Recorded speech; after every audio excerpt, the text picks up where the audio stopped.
Bismillah. Assalamualaikum warahmatullahi wabarakatuh. Alhamdulillah, salatu wassalamu ala rasulillah wa ala alihi wa sahbihi wa mawalah. Asyhadu an la ilaha illallah wahdahu la syarika lah wa asyhadu anna Muhammadan abduhu wa rasuluhu la nabiyya ba'da. Baik para jemaah kaum muslimin hadirin dan juga kepada sahabat fillah, yakni Muslim Bakir Indonesia chapter Singkawang, rahimani rahimakumullah. Segala puji bagi Allah Jalla wa Ala yang telah memberikan limpahan nikmatnya begitu banyak kepada kita. Kita akan melanjutkan yakni kajian kita Taman Orang-Orang Soleh setiap hari insyaallah ba'da salat subuh dan sampai jam 5. Baiklah ikhwan dan juga hadirin rahiman rahimakumullah, kita masih kepada hadis yang keempat. Kita kemarin sampai tentang mana? Tentang kisah perang Tabuk. Ya, maka kita melanjutkan kisah daripada perang Tabuk tersebut. Ya, nanti Nabi Allahumma salli wa sallim alaih akan mengeluarkan hadis yang keempat ini berkaitan ketika Nabi sedang melakukan perjalanan hendak menuju Tabuk. Maka para ikhwah sekalian rahiman rahimakumullah, kemarin kita sampai kepada Ulbah bin Zaid. Jadi Ulbah bin Zaid dia bersedekah pada malam hari tersebut dan ternyata Allah Jalla wa Ala menerima sedekahnya. Ya, Allah menerima sedekahnya.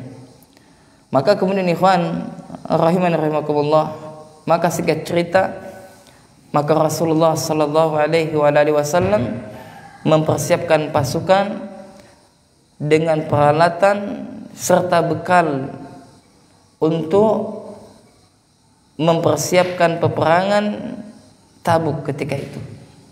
Maka ketika semuanya sudah siap semuanya, ya, dan pasukan perang kaum muslimin, ya, mereka udah bersiap-siap, maka ya ikhwan, pada sebelum perang Tabuk ini ada delegasi sahabat sebelumnya, ya, ketemu dengan siapa? Dengan Raja Romawi atau Persia ketika itu. Sebelum terjadi perang Tabuk, ya, perang apa kemarin kita sampaikan? Mu'tah. Kalau tidak salah Khalid bin Walid mengatakan, apa kata Khalid bin Walid? Wahai kaum, kata Khalid bin Walid, ya, sesungguhnya di belakang saya ada pasukan, yang mana pasukan di belakang saya tersebut mereka sangat mencintai kematian sebagaimana Anda mencintai khamar. Bayangkan, mana musuh tidak takut, ya. Pasukan maksudnya pas sahabat, belum mengatakan sahabat-sahabatnya, yakni sahabat Rasul radhiyallahu taala anhum, mereka mencintai kematian sebagaimana Anda mencintai khamar dan mencintai wanita. Ya, itu Khalid menyampaikan ketika pada pasukan, Anda lupa apakah Khalid atau bukan, yang jelas salah satu delegasi, yakni utusan, ya, untuk bertemu kepada musuh, nah menyampaikan seperti itu. Nah, singkat cerita, maka berangkatlah Rasulullah sallallahu alaihi wasallam bersama sahabat. Ya, berangkatlah mereka, ya, bersama sahabat kemana? Dari kota Madinah menuju kepada Tabuk. Pasukan ketika itu, ya, pasukan Romawi, mereka membawa pasukan sebesar 40.000 sampai 100.000 orang. Bayangkan, 40.000 sampai 100.000. Ya. Nah, ketika dalam perjalanan, maka Nabi sallallahu alaihi wasallam bersabda, apa kata Nabi? Qala, inna bil madinati la rijalan ma syirtum masiran.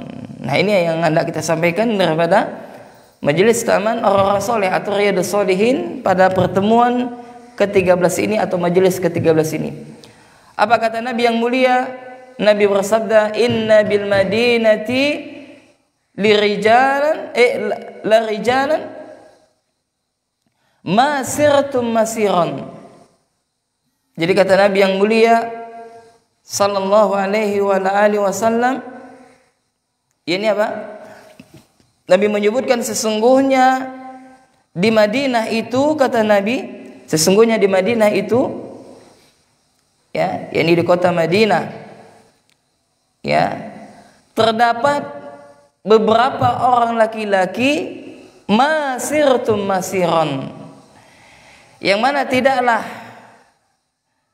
ya, kalian menempuh suatu perjalanan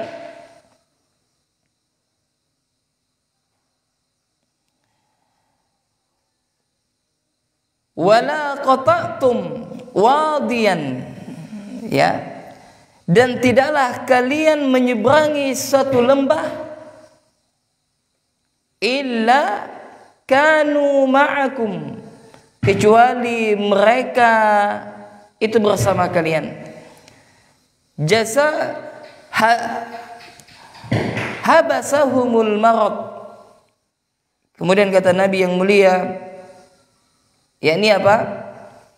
Mereka akan mendapatkan pahala sebagaimana apa yang telah kalian lakukan. Kecuali apa? Kecuali mereka, yakni sahabat tersebut yang tidak ikut peperangan pada perang Tabuk tersebut, yakni kecuali mereka terdapat uzur, yakni apa? Mereka tidak bisa berangkat ke medan jihad, ke medan peperangan disebabkan apa? Karena terhalang sesuatu yang terdapat uzur bagi mereka, akan tetapi apa? Niat mereka menyertai para sahabat yang sedang jihad fisabilillah. Ya, maksudnya gini, ikhwan. Jadi di dalam perjalanan itu Rasulullah Sallallahu Alaihi Wasallam berkata kepada sahabat, ya, maka didengarlah oleh siapa? Oleh Abi Abdullah Jabir bin Abdullah. Maka kata Nabi yang mulia, ya, Nabi yang mulia menyebutkan, saya ulangi, sesungguhnya kata Nabi di Madinah, ya, sesungguhnya di Madinah ada beberapa orang laki-laki yang mana mereka laki-laki ini tidak pergi berjihad bersama sahabat. Ya, jasad mereka ada di Madinah. Kenapa? Karena mereka tidak berangkat jihad. Karena ada uzur. Ya. Nah, karena niatnya ini hendak berangkat jihad, hendak berangkat, akan tetapi apa? Tak memiliki bekal, tak memiliki peralatan, tapi niat mereka bisa mengantarkan mereka bersama-sama sedang melakukan perjalanan di medan jihad. Dengan sebab niat mereka tersebut, maka Allah pun memberikan pahala kepada sahabat-sahabat yang tinggal di kota Madinah. Faham ya? Maka Nabi mengatakan, tidaklah kalian melewati satu perjalanan dan tidaklah kalian menyeberangi satu lembah, melainkan mereka hadir bersama kalian walaupun jasad mereka di kota Madinah. Ya. Apa sebabnya? Karena mereka ada uzur. Apa uzurnya? Sakit, tidak bisa ikut jihad. Atau apalagi mereka hendak berangkat ke medan jihad, tidak ada peralatan, tidak ada perlengkapan. Maka dengan sebab niat mereka tersebut, maka Allah Jalla wa'ala mencatat kebaikan bagi mereka. Subhanallah jemaah. Apa faedah yang bisa kita ambil daripada hadis yang mulia ini? Pentingnya niat. Maka kalau anda hendak bersedekah, niatkan dulu. Maka kata Nabi dalam hadis yang lain, barang siapa yang niat untuk melakukan satu kebaikan, Allah catat satu kebaikan. Niat. Yang jadi masalah adalah, adakah niat anda untuk melakukan kebaikan? Ini masalah. Adakah atau tidak? Kalau tidak ada niat, Allah musta'an. Apa? Dia tidak akan berusaha untuk melakukannya, enggak. Maka ya ikhwan, termasuk dalam dakwah ini kita harus ta'awun dalam kebaikan, tolong menolong. Tak bisa ya kita sendiri dalam dakwah, tak bisa. Maka kata Ustaz Haikal hafizahullah taala, beliau menyebutkan bahwasanya apa? Para Rasulullah di dalam dakwahnya beliau tidak sendirian. Dibantu oleh siapa?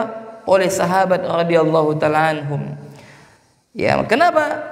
Karena berdakwah sendirian tak bisa. Kita perlu dengan bantuan saudara kita yang lain. Nah, kalau misalkan kita tidak ikut ta'awun misalkan, ya misalkan tidak ada masalah apa? Kenapa? Karena tidak rugi bagi Allah Jalla wa'ala, dan agama Allah juga tidak rugi. Kalau tak ada kita pun dakwah tetap jalan. Ya bisa saja Allah ganti ya orang yang lebih baik daripada kita. Ya bisa saja. Naam, seperti itu. Kemudian faedah yang kedua adalah bahwasanya peperangan jihad di jalan Allah itu diperlukan tidak hanya semangat tapi niat, tidak hanya niat tapi perlengkapan, yakni peralatan yang lengkap. Maka di dalam kisah perang Tabuk ini akhirnya apa? Tidak jadi peperangan. Kenapa? Karena Allah menanamkan rasa takut kepada hati musuh. Akhirnya apa? Kaum muslimin banyak mendapatkan harta ghanimah ketika itu. Subhanallah. Ya, maka kemarin yang kita bahas ya, dalam kitab apa kita bahas itu? Dalam kitab fikih Manhajus Salikin ya.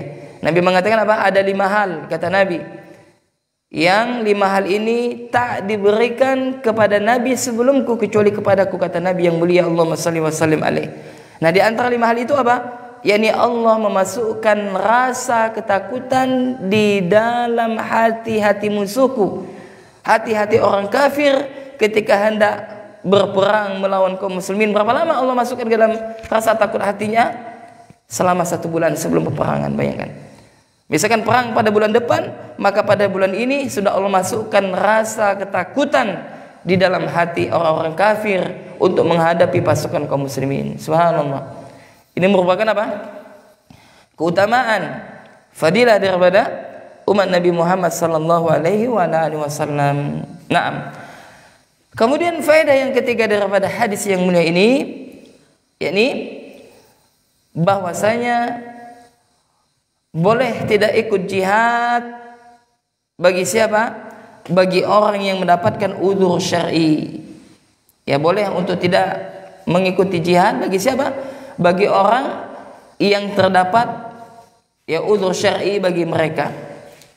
Ya, kapan dikatakan udzur syar'i boleh untuk tidak ikut berjihad? Maka yang pertama, mereka adalah orang yang sedang sakit. Ya, maka di sini Nabi menyebutkan habasuhumul marad. Yakni mereka terhalang daripada sakit. Ini sakit, maka boleh tidak untuk berjihad. Kemudian yang kedua apa? Yakni tidak memiliki bekal, atau tidak memiliki peralatan untuk berjihad, ya, untuk mempersiapkan berjihad di jalan Allah Subhanahu wa taala. Naam. Kemudian para ikhwan sekalian rahiman rahimakumullah, dan juga kepada sahabat muslim baik Indonesia chapter Singkawang, barakallahu fikum, yang mungkin sedang menyaksikan kajian kami pada kesempatan kali ini. Kemudian faedah yang selanjutnya, faedah yang keempat daripada hadis yang mulia ini, ya, yakni dianjurkan atau bolehnya di dalam perjalanan ketika safar kita ngobrol. Ya, kita berbicara boleh. Ya, kalau kita misalkan safar di mungkin di atas kapal atau satu mobil, maka dianjurkan kita ketika di dalam safar kita ngobrol boleh. Ya, kita berbincang ya, dengan sahabat kita, ya, atau misalkan yakni kita saling mengingatkan dalam kebaikan. Ya, hal ini sebagaimana dilakukan oleh Rasulullah sallallahu alaihi wasallam ketika dalam safar beliau, Allahumma salli wa sallim alaihi. Beliau berkata kepada sahabat radhiyallahu taala anhum. Naam. Kemudian faedah yang keberapa? Faedah yang kelima. Maka pada hadis yang mulia ini, yakni dianjurkan di dalam safar itu untuk memilih amir. Nah, amir pemimpin dalam safar. Ini penting. Maka kalau kita sedang safar nanti, ya maka kita tunjuk siapa amir kita. Siapa pemimpin dalam safar kita ini? Kenapa? Karena ini penting. Nanti dialah imam ya salat ya bagi kita nanti ketika dalam safar. Kemudian dialah ini nanti akan mengerahkan kepada kita ya dan yang semisalnya. Nah, ini merupakan apa ikhwan? Adab-adab yang begitu mulia ya sebagaimana telah dijelaskan oleh Rasulullah sallallahu alaihi wasallam ya dalam ya seputar masalah bepergian ini dalam safar. Kemudian faedah yang terakhir ya yakni faedah yang terakhir adalah dianjurkan untuk memberikan kabar gembira. Ya, dianjurkan untuk memberikan apa? Kabar gembira. Ya, maka hendaknya kita ya kalau mendapatkan berita yang bisa membuat gembira saudara-saudara kita, maka kita sampaikan ya dan segera kita sampaikan, dosa kita tunda-tunda. Nah, demikian yang dapat kami sampaikan. Ya, maka sebelum kita tutup, maka kesimpulan daripada hadis yang keempat ini adalah pentingnya niat dalam setiap amal ibadah. Kenapa? Karena orang yang tak berangkat jihad karena ada uzur, lantas niatnya ingin berangkat, maka dihitung sedang berjihad di jalan Allah Subhanahu wa taala. Kemudian kesimpulan yang kedua ikhwan, yakni apa? Pentingnya kita beramal sesuai apa? Continue, istiqomah. Maka kalau kita sakit, kalau kita sering sholat berjamaah di masjid, misalkan kalau kita sakit, walaupun kita sholat di rumah, kita tetap dihitung sedang sholat berjamaah. Kenapa? Karena kebiasaan kita. Nah, ini pentingnya niat. Ya, ini adalah uzur. Dalilnya mana? Ketika Nabi mengatakan ada seseorang yang dia sering melakukan sholat malam, lalu satu malam dia sakit, dia terhalang, maka dia tetap ditulis sebagai telah melakukan salat malam walaupun dia dalam keadaan sakit. Nah, ini adalah keutamaan orang yang melakukan amalan continue walaupun sedikit, yang penting istiqomah. Nah, demikian yang dapat kami sampaikan. Kurang lebihnya kami mohon maaf. Yang benar itu datangnya dari Allah Subhanahu wa taala, yang salah dari saya dan dari syaitan. Dan insyaallah kita akan melanjutkan pada majelis yang ke-14 hadis kelima daripada kitab Riyadhus Shalihin bab tentang ikhlas. Kita cukupkan. Subhanakallahumma wa bihamdika asyhadu an la ilaha illa anta astaghfiruka wa atubu ilaik. Assalamualaikum warahmatullahi wabarakatuh.